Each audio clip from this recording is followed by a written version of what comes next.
semaine dernière, nous étions en point rencontre sur les quartiers nord de Bourges. Nous avons rencontré la population qui nous fait part, comme à chaque fois, des griefs, qui nous fait part des conditions de travail, qui nous fait part, et surtout dans ces quartiers, de la paupérisation de ces quartiers et de leurs difficultés à vivre et leur obligation d'aller chercher de l'aide dans les épiceries solidaires, dans la solidarité, parce que l'État ne peut plus fournir à ces gens des conditions de vie acceptables, pour le moins acceptables. Nous avons un autre rendez-vous, donc le 9 septembre, un apéro des luttes au local de la France Insoumise, 12 boulevard de la République.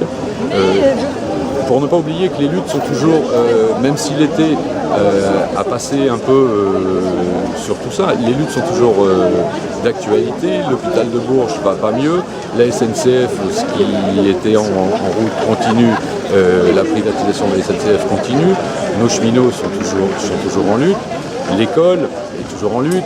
On apprend hier une fermeture de classe à la rentrée dans l'école maternelle d'Asnières.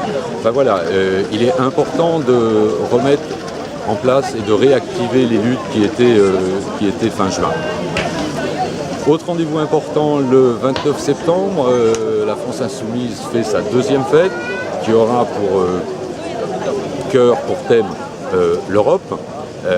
Donc avec la présence des 3 candidats de la région Centre, avec la présence de Sabine Rubin, députée de la France Insoumise, qui nous fera une petite conférence sur les impacts de la politique européenne sur l'éducation et sur la recherche. Ce sera aussi un moment festif, on aura de la musique, il y aura des stands, il y aura, voilà. Ce sera aussi un moment pour échanger, discuter. Il y aura un village des luttes qui permettra aussi au public de discuter avec les personnes qui sont en lutte, voilà, de se remettre un petit peu dans l'action politique après cette période estivale. L'avantage que M. Macron a donné aujourd'hui par rapport à ces élections, c'est qu'il travaille énormément en lien avec l'Europe. On voit bien, et il le dit, qu'il applique systématiquement toutes les directives de la Commission européenne. Les gens commencent à se rendre compte que l'Europe n'est pas si éloignée que ça de ce qui se passe chez nous, commencent à souffrir de cette application systématique des directives européennes. On le voit sur la privatisation de la SNCF, on s'en rend compte sur ce qui se passe au niveau de l'éducation nationale. Les textes qui sont appliqués aujourd'hui dans les collèges, dans les lycées, sont des textes qui descendent tout droit de l'Europe.